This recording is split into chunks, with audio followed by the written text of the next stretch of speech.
არის თუ არა დუმილი თანხმობის ნიშანი. საქართველოს საგარეო საქმეთა სამინისტრო და მისი დე-ფაქტო მინისტრი ამ დრომდე არ ამბობენ, რა პასუხი აქვთ ოკუპანტებისთვის დიპლომატიური ურთიერთობების აღდგენის შეთავაზებაზე.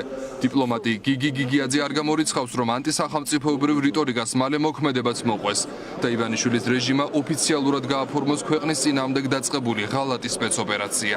ჩვენ ეს ჩვენ გვაფიქრებდნენ იმას, რომ შესაძლებელია ეს რეალურად განიხილებოდეს დე-ფაქტო ხელისუფლების მიერ. რუსეთს ეხლა ყველაზე მეტად სურს ჩვენთან დიპლომატიური ურთიერთობის დამყარება, იმიტომ რომ რეალურად გააგრძელოს ჩვენი ოკუპირებული რეგიონების აღიარების პოლიტიკა. ამ მდგომარეობაში, ამ გადმოსახედიდან საუბარი იმაზე, რომ რუსეთთან აღდგეს დიპლომატიური ურთიერთობები, არის საქართველოს წარმოუდგენელი ღალატი. საკითხი დრო და დრო აქტუალურდება განსაკუთრებით მაშინ, როდესაც თბილისი კრემლის სახელმძღვანელოთი ღიად მოქმედებს. ბოლო 24 საათში რუსეთიდან 3 გზავნილი მოვისმინეთ, მათ შორის ლავროვის მოადგილის, პუტინის პრესსპიკერისა და პროპაგანდისტ მარგარიტა სიმონიანის მხრიდან. ოკუპანტები საქართველოს ხელისუფლებასთან თანამშრომლობისთვის მზად არიან. რუსულმა მხარემ ბოლო წლებში ძალიან მნიშვნელოვანი ნაბიჯები გადადგა. კერძოდ აღდგა პირდაპირ საჰაერო მიმოსვლა რუსეთსა და საქართველოს შორის. საქართველოს მოქალაქეებისთვის რუსეთში შემოსასვლელად აღდგა ვიზო მიმოსვლა.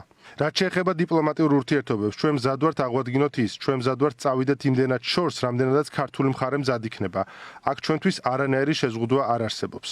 დღეს დედა რუსეთი თავისას იბრუნებს და აჩვენებს მსოფლიოს როგორ შეიძლება სხვანაირი მეგობრობა.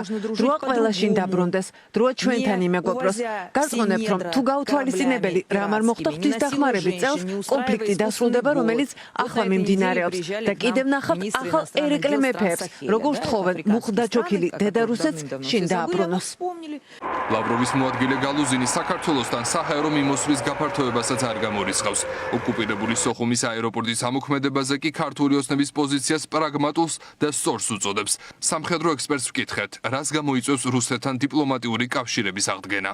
გამოიწვევს მოსახლეობის კონსოლიდირებას, კიდევ უფრო ნათელი გახდება საით მივდივართ. ყობახიძეს სხვა გზა არ ექნება ის ამ დავალებას შეასრულებს. ხა რა შედეგს მიიღებს, ხა ამის ეშინია, ამ შედეგის არ ეშინია, ხედავს ვერ ხედავს, ეს სხვა თემაა, მაგრამ რა თქმა უნდა ის დავალებას როგორც კი მიიღებს, ამ დავალებას შეასრულებს. პროდასავლურ პარტიებში მიიჩნევენ, რომ ივანიშვილი დიპლომატიური ურთიერთობების აღდგენაზე მოსკოვთან არაფორმალურ მოლაპარაკებებს უკვე მართავს, რაც ავტომატურად გამოიწვევს ოკუპირებული ტერიტორიების აღიარებას. პირდაპირ არის გაცხადებული რუსეთის მიერ, რომ ეს ნორმალიზაციის გზა გადის ჩვენი ოკუპირებული ტერიტორიების დამოუკიდებლობის აღიარების მიმართულებით პროგრესზე და სწორედ ასე მიიღეს მათ შორის ბიძინა ივანიშვილის განაცხადი არჩევნების წინ იმის თაობაზე, რომ ბოდიში უნდა მოუხადოს საქართველოს ოკუპირებულ ტერიტორიებს. მე დარწმუნებული ვარ, რომ არაოფიციალური მოლაპარაკებები არსებობს, ანუ ის არხები, რომელიც ბიძინა ივანიშვილს აქვს, პრინციპში ბიძინა ივანიშვილი ხო ამ წრიდან არის. რა თქმა უნდა, ფარული ურთიერთობები არამხოლოდ ეხლა მიმდინარეობს, ანუ ეს არხები ფარულად, არამედ ეს არის ძალიან დიდი ხანი, მაგალითად ფარცხალაძის არხი თქვენ იცით, რომ არის ძალიან აქტიური. რუსეთთან დიპლომატიური ურთიერთობების აღდგენას შესაძლებელს უწოდებს არალეგიტიმური პარლამენტის თავმჯდომარე. საქართველოს და რუსეთის შორის ურთიერთობის აღდგენას მხოლოდ ერთი ბარიერი უდგას წინ. ეს არის რუსეთის მხრიდან საქართველოს ტერიტორიების ოკუპაცია. რუსეთს შეუძლია ძალიან მარტივად ეს ბარიერი მოხსნას.